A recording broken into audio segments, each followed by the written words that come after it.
Welcome to Docs on Call, brought to you by Unity Point Health Methodist. Now here's your host, Gina Morris.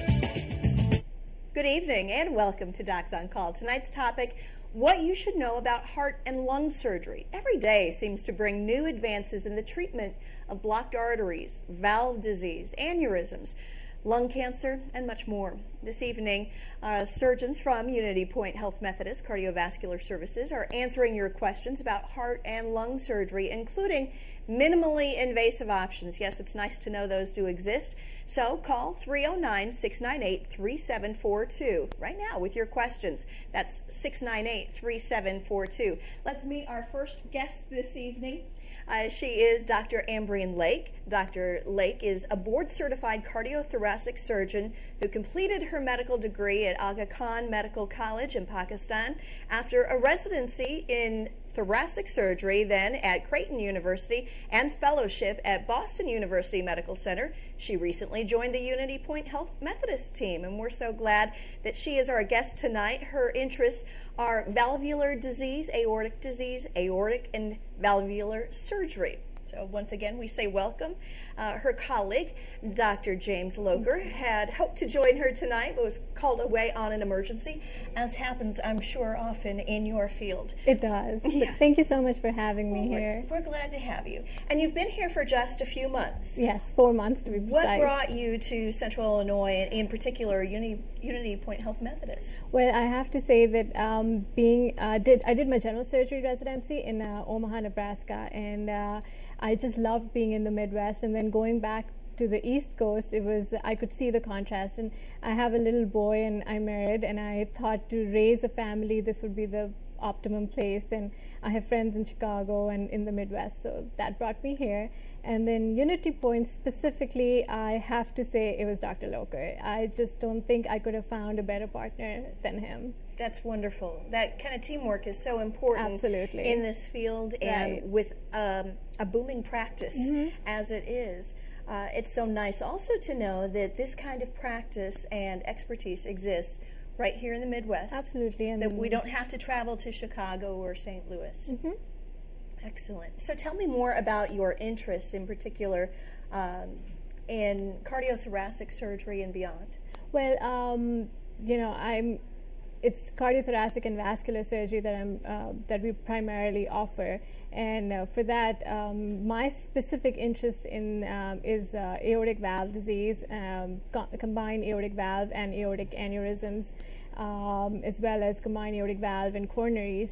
So mitral valve repair. So and then of course in lungs you have lung cancer, which is a rapidly prevalent disease with all the smoking history and stuff. So, and then of course with all the other comorbidities that are around diabetes and smoking, then vascular diseases and peripheral vascular disease also comes in the picture.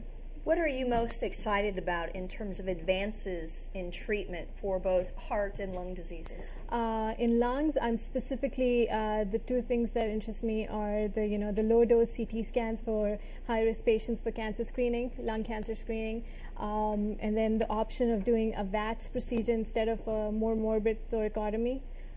The other thing that's of interest for cardiac is the option of doing minimally invasive or percutaneous valves specifically. I think those high-risk patients, especially now that our life expectancy has increased significantly, and most of the patients that we are operating on are octogenarians and stuff. Patients come with such high comorbidities that they'll be such high risk for an open heart procedure, that we would, I think they would be the ones who, if you can't offer them a valve replacement with an open heart, you can at least offer them a percutaneous valve and increase their quality of life. Pretty amazing. Those who are at greatest risk would really benefit from these minimally invasive procedures. Let's take a caller's question right now, if we may. Steve is on the phone. Thanks for watching Docs on Call. What's on your mind? Yes, I found out from my heart specialist a couple months ago that I've got an aneurysm on my aorta of my heart. And I've had quadruple bypass surgery in the past.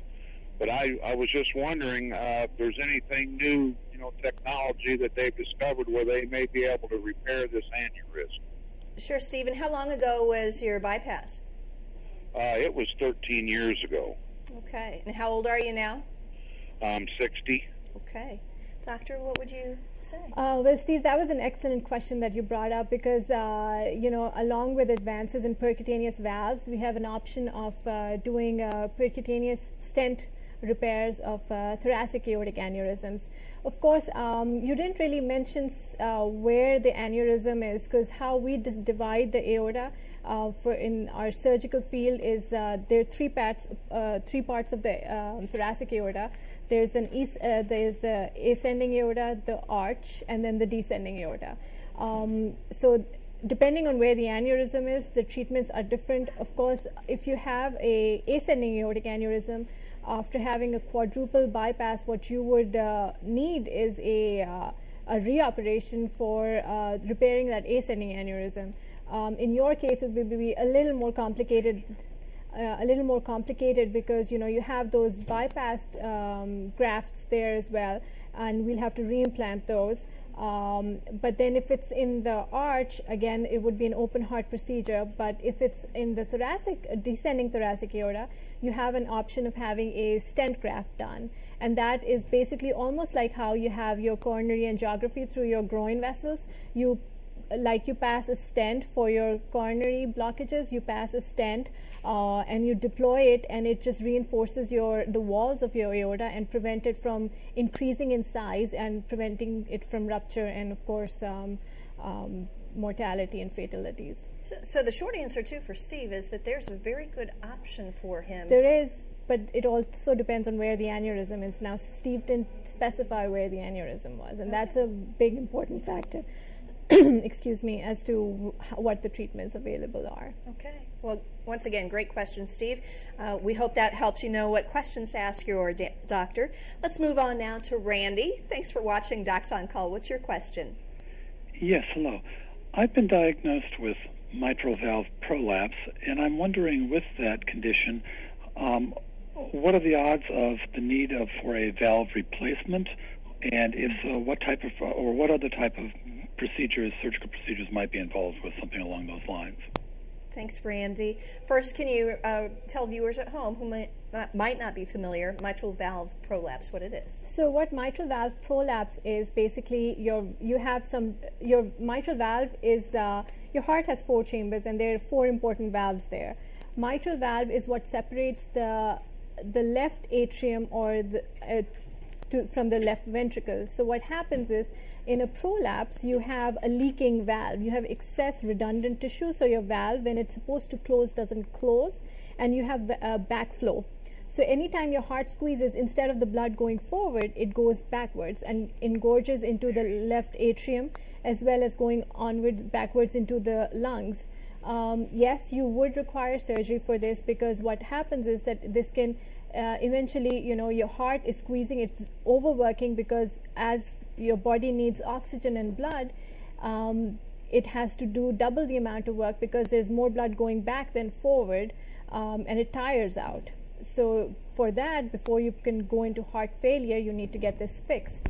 The other thing is, what can happen is you develop pulmonary hypertension because of all the back blood getting congested in the lungs itself, and run into breathing difficulties. Okay. Randy, we wish you the best with your next step on treatment. Now let's go to a question from Mary. Thanks for watching Docs on Call. Go ahead, please. Hello, good evening. My aunt had a heart attack about 2 months ago. She's 54 years old. They put a stent and an angioplasty in, and I'm highly concerned about her because she is taking products, and it's causing her to have a lot of stomach pain. And I'm wondering if there's an alternative medicine that she can take to keep stent open, for the artery to stay open. Okay, and you said that you were concerned that she was on a lot of narcotics already? Is that what you said? Oh, no. She's on Plavix, and she's also on Vicodin. She's on several different medications. She has extreme high blood pressure, she's obese, and we're very concerned about her. Okay. Thank you for your question. I have to say, let me get this straight, Mike. What I get from your question is that you're concerned that your friend had a stent placed, and now she is on Plavix, which is a sort of blood thinner, which she needs to be because of the stent that's done, and to keep that stent open, you need to be on Plavix. And then for the pain medication, she shouldn't be requiring a lot of pain medication now, you know, because it's the least invasive, one of the least invasive procedures that a cardiologist does. And as far as alternative medicine, you know, there are options out there, but of course, being a allopathic doctor and a surgeon, I don't feel comfortable recommending one versus the other. Okay, all right. So, Mary, we hope that helps you with some information for your aunt. We'll see if we can take one more question before we go to a break. Let's hear from Georgia. Thanks for watching Docs on Call. What's your question? My question is, I'm 87 years old. I just had a birthday Saturday. And I had surgery in my right leg and my left leg. And I had blood clots in my left leg and 6 in one leg and 7 in the other one. And I had competition in my wrist, both my wrists, and I was wondering, my hands are all numb, my feet stays numb, and my hands. And I was wondering how come, and what can I do about it? So you're worried about those blood clots and the numbness in the hands and feet following surgery. And these can also be warning signs, can they not, for Yes. then further complications that could lead to heart and other vascular issues, right? What's important to remember is that, you know, if you have diseases in one particular part of your, you know, the blood vessels in one particular part of your body, you will have that same disease can affect the other parts of your blood vessels too.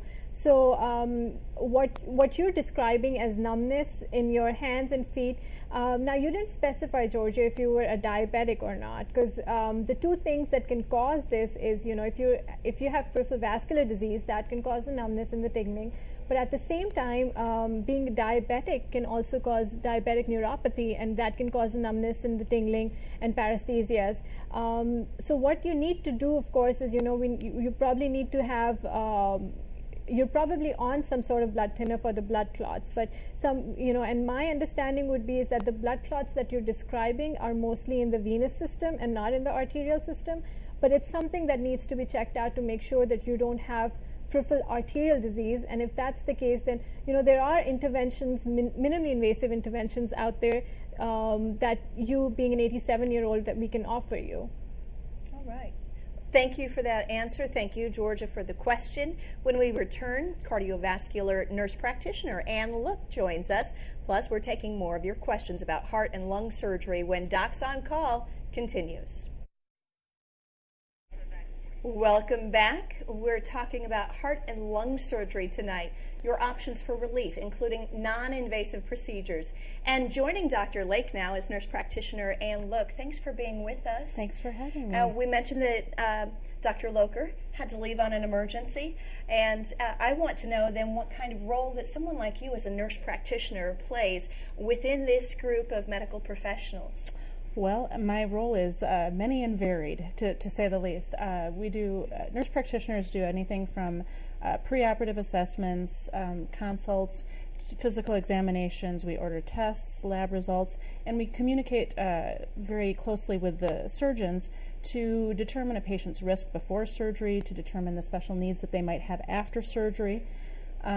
Oftentimes, myself and my cohort are in the surgical suite with the physicians assisting during surgery, and then as a nurse practitioner, I take care of the majority of the post-operative care, of course, with the physicians always, getting patients back to home. You're really that navigator, aren't you? That point person that helps prepare the physicians for surgery and then really follows up with the patient. If I add, without her, our service wouldn't be able to function. She keeps us in line as well as makes sure we take care of our patients. Well, you know, I really think one of my most important roles is really to be the liaison.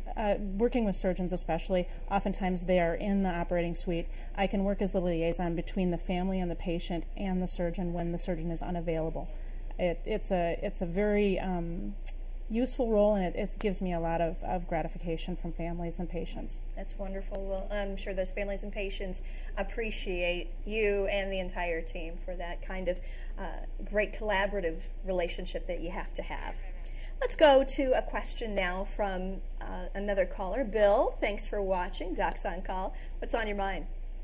I was diagnosed, well, I've had 2 light heart attacks, and I was diagnosed 2 years ago with leaky valve in my heart. And it seems like, I'm just wondering, the swelling that I have in my legs, is that caused by that leaky valve? Great question, Bill. Either of you? Thank you for that question. That's a very important question, because a lot of times patients don't understand. They just come with leg swelling. Yes, a leaky valve will definitely be causing leg swelling. What it does is that, I was talking about, there's back pressures building up, and then if you have a leaky valve, instead of the blood going forward, it goes backwards and then gets congested in your venous system, which pulls down into your legs and causes the leg swelling. And Anne, when you are seeing patients like this who may not speak up right away or mention, oh yeah, by the way, I'm having this other issue, how do you get to that point where maybe you're making some of those discoveries so that you can better inform your surgeons? Really, the most important thing that we can do is, number one, talk to the patient, really find out what their concerns are. And then a complete physical examination is very, very important to provide a comprehensive picture of what exactly is going on with the patient. Often with heart surgery patients and vascular surgery patients, there's so many other comorbid conditions, like Dr. Laeeq mentioned, that you really kind of have to sometimes sort out exactly what's going on. Sometimes they're related, sometimes they're not related, but we do our best to make sure that we address everything. Not always obvious, but you got to get the full picture. Exactly. Excellent. Mary is on the line now. Thanks for your call. And what's going on with you? My father died of lung cancer, having never smoked one day in his life. I don't smoke either, and I'm wondering whether or not I'm at higher risk for lung cancer, and if so, would I qualify for that low-dose CT scan that's now being offered free during this coming month in November? Oh, what a great question. I think it's important for both of you, if you could, talk about how lung cancer does occur in folks who've never smoked, and then what the risk factors are, within families. Does her risk increase because her father had the disease? Do you want to take this? I'm going to let you take the genetic portion of it, because I'm not... Sure. So there are different sorts of lung cancer. There are lung cancers and it's a very broad spectrum of diseases, because for a lay person, lung cancer can be cancer which is originating in the lung tissue itself, and then it can also be cancer which is on the covering around the lung and the chest wall. That can also be clumped together as lung cancer. There are some sorts of lung cancer that are not associated with smoking. However, the genetic component of it, your question specifically about screening for the low-dose CT scan screening, I don't think you would be a candidate. That is specifically for patients who are smokers, who have other risk factors for lung cancer. I think for you at this point, you would just be okay with getting your annual physicals and your chest x-rays, and if on that there was any suspicious nodules, and that needs to be followed up. Absolutely. Anything else that you would add? No, it's just we really do encourage the folks out there who do qualify for or are candidates for the low-dose CT scanning. They're going to be offered in the month of November, and it's really a great opportunity to provide some peace of mind or early detection, which is really the key to good treatment options. Excellent, excellent. We had another caller who called in with this question about aortic aneurysm versus Marfan's aneurysm and treatment options. Can you talk about that a little bit, please? So, aortic aneurysms is a very broad spectrum of disease. Basically what it is that the aorta is a hose. It's a pipe that comes out of the heart and supplies blood to the rest of your body. You can have aneurysms where, basically that hose or that pipe starts to dilate because you lose the elasticity in it. In Marfan's aneurysms, the reason they're different is because the Marfanoid patients, they have what we call a connective tissue disorder where the elasticity or the wall of that aorta is thin. The difference in treatment is that for Marfan's patients who have Marfan's disease and then they have an aortic aneurysm, the criteria for operating or intervention is lower. What that means is that, you know, at a smaller size of that aneurysm, you would offer them surgery because they're known to rupture sooner rather than patients who do not have Marfan's. For instance, for a Marfan's patient, if an ascending aortic aneurysm is 4.5 centimeters, that's a criteria that they should need surgery. Whereas for a regular aortic aneurysm, it would be 5.5. Again, Marfan's also have what we call a bicuspid aortic valve. You know, the aortic valve has 3 leaflets, and this one they only have 2, and that again puts them at a higher risk. So, you know, they would be candidates for early repair. I was going to say, I think that just knowing that the surgical options are really the same, it's just that the criteria for when you decide to operate becomes different when you're talking about patients who have Marfan's disease because they have the underlying connective tissue disease. It's important to know that not all aneurysms are created equally, That's but correct. sometimes the treatment can be Right. equal depending on the need. Right. Very good. We'll see if we've got another caller online. It doesn't look like we've got anybody on hold, but I do have some questions here that I want to ask you about. Carol had 6 stents. That was 6 stents. Stress test, no blockage. Holter monitor, blockage. Which test do you believe? So she's saying she's had these two tests. One says she's got a blockage and one that she doesn't. And she already has 6 stents.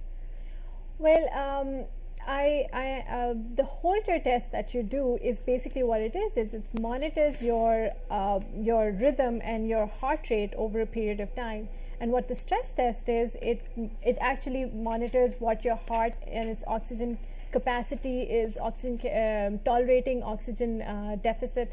And so if I have to believe a test, I would believe the stress, because Holter I don't think gives a good picture about blockages, if any. And I bet, Anne, you get questions like this a lot of time in the office. So help me out here. What am I supposed to do? And you know, unfortunately, many times you just need more information. And as much as patients don't want to have more testing, sometimes it's the only way to really truly get down to the core of what's going on. So, you know, it may be that she requires more testing, especially if it's a woman. Women have an abnormally higher rate of positive stress tests, as more than men do, and oftentimes it leads to the need for further testing. And why is that? Do we know?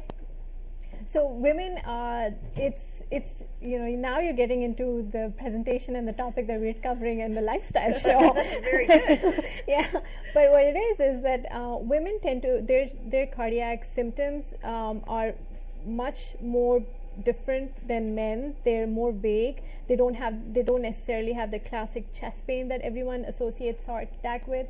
The other thing is that women are all, you know, for a certain period of their life, are protected by the high level of estrogen that's in them.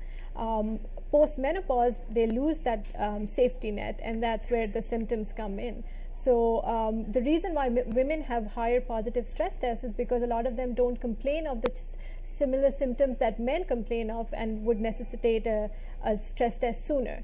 So that's why women have a higher positive stress test, because they come in later to have it done. You mentioned the lifestyle show. We should tell our viewers that Dr. Laeeq will be a featured speaker at the Women's Lifestyle Show this weekend at the Peoria Civic Center.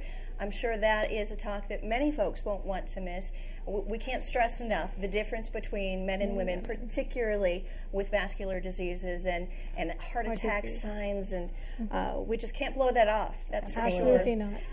And as far as patients go, how do women and men compare? Oh, there's a world of difference, and you really women as caregivers, we tend to downplay our own personal symptoms. And oftentimes, like Dr. Laeeq said, it ends up that we find things much later.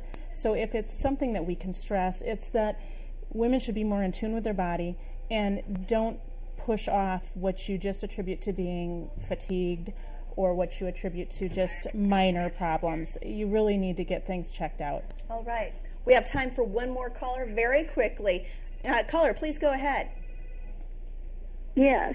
I have a question, Sandy, for the doctors. Go ahead. I wondered if aneurysms were hereditary. My mother had one in the aorta and one in her groin, and my brother had one in the brain. They've done surgery on his, but he I'm sorry, we're going to have to cut off the question, but answering questions about what's hereditary and not, Dr. Laeeq will be doing much of that this weekend at Women's Lifestyles. Thanks for joining us. Good night.